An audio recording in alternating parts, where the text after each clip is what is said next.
Okay, we have a 2004 Toyota Avalon.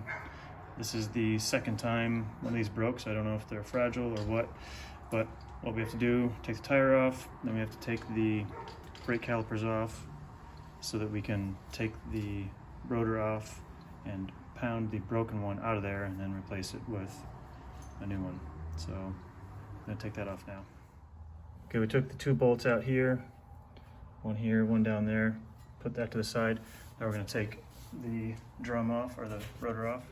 Okay, so now what we're gonna do is we're just gonna hit this out here with a hammer. I just put this back here so that the piece doesn't fall back in there and get lost. So I'm just gonna hit it out and it'll just fall out.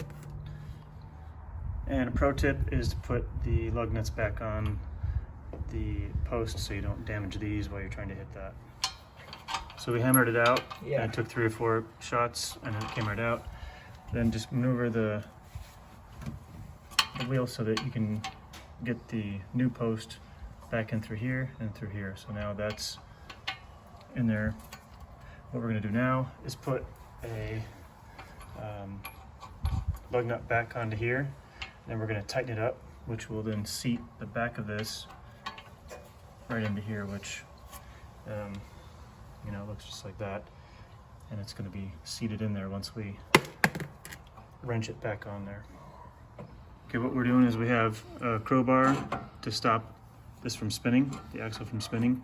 And we have the lug nut on here, and then I put a washer on here just to protect the axle, and just impacting it in there, which is then bringing in the new post that we put on there little by little. And right now we have almost all the ridges on it, probably up to there. And the more we drive it, you know, tightening it, it's pulling it in, and it'll just take a few minutes of doing that. Okay, so now the new bolt, or the post is on there. That's just a little bit of worn off rust from the washer that we had on there, and you can see it's seated in there just like the rest of them. And now all I do is put the rotor back on, put the calipers back on with those 2 bolts, and put the tire back on, and you're done. So not too bad. And the part that cost $5. So there you go.